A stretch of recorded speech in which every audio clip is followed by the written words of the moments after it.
Pourquoi me regardez-vous ainsi? François de Maintenon n'en pouvait plus de croiser dans le miroir le regard de sa connaissance, venue au palais pour lui rendre visite. Ma chère dame, je viens de comprendre que le roi n'est pas seulement envoûté par votre intelligence. Vous êtes encore belle. François grimace, prend un flacon d'eau de toilette, et s'en asperge le cou. Reposant le flacon, elle se mit à frotter un petit morceau de pâte d'amande parfumée entre ses paumes. La favorite est confiante dans son irrésistibilité et dans le fait qu'elle est la seule à posséder le cœur du roi de France. Elle n'est pas gênée par le fait qu'elle n'est pas jeune, qu'autour de Louis XIV tourbillonnent les plus belles aristocrates. Elle savait que son pouvoir sur le souverain était colossal et indestructible. Mais auparavant, personne ne pouvait imaginer que la préceptrice des enfants royaux puisse conquérir le cœur de l'amoureux et volage dans ses hobbies du roi. Françoise avec son élève. Au début de l'année 1674, Françoise Caron, ainsi que les enfants illégitimes du roi issu d'Athenais de Montespan, s'installent au palais royal de Saint-Germain. Louis XIV reconnaît les enfants par une favorite et les légitime.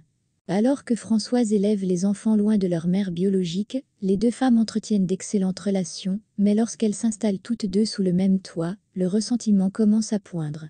Athénaïs se rapproche de ses enfants et commence à s'intéresser à eux. Elle n'était pas motivée par l'amour des enfants. Elle s'en servait comme d'un outil supplémentaire pour garder l'attention du roi. Madame Scarron était horrifiée lorsqu'elle voyait la mère nourrir les enfants de sauce grasse, de plats épicés et laisser les petits verser du vin. Athénaïs privait également les enfants d'une bonne nuit de sommeil en les gardant dans son théâtre de fortune, jusque tard dans la nuit. Là, les enfants se voyaient attribuer des rôles enfantins. À cause de ce mode de vie, des enfants malheureux, qui ne se distinguaient pas par leur bonne santé, tombaient malades et Madame de Montespan inventait alors de nouveaux divertissements. La favorite du roi n'était pas elle-même, pour communiquer avec divers charlatans.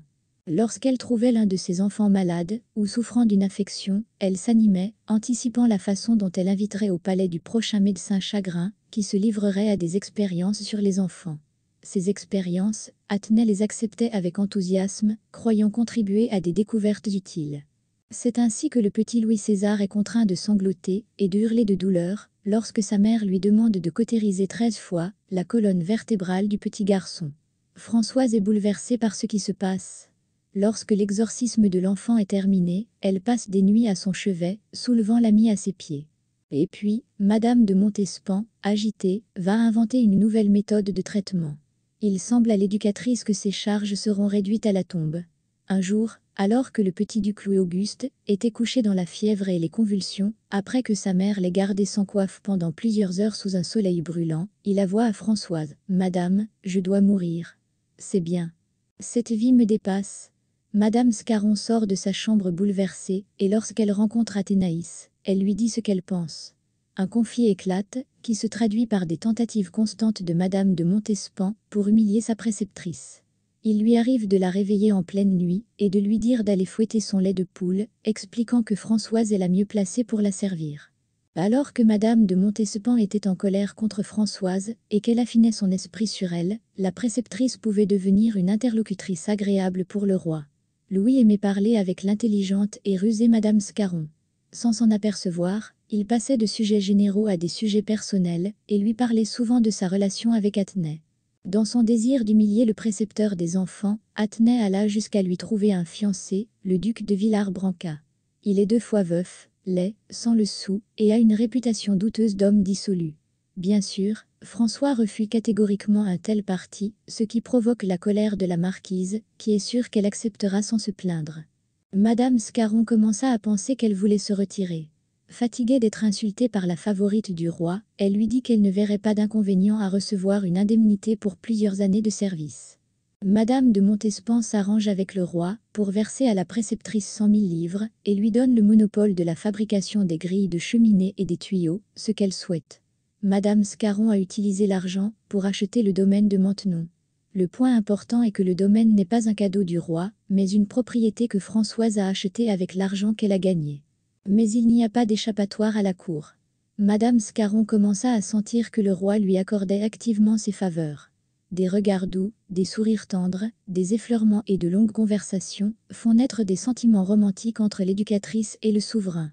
Entre eux, il n'y a pas de passion fougueuse ni de plongeon brutal, dans le maelstrom de l'amour. Tout commence en douceur, progressivement, inconsciemment, mais les liens invisibles se renforcent de jour en jour. Louis commence à inviter souvent Françoise à dîner avec lui et sa maîtresse.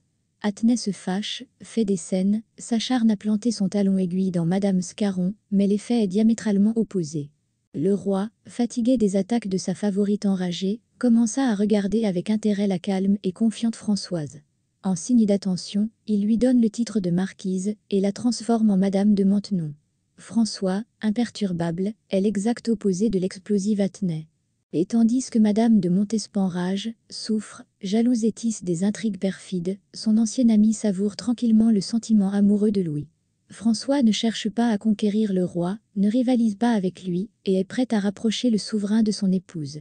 On dit que les bonnes intentions mènent à l'enfer, mais elles ont conduit Françoise au trône. Merci de votre attention.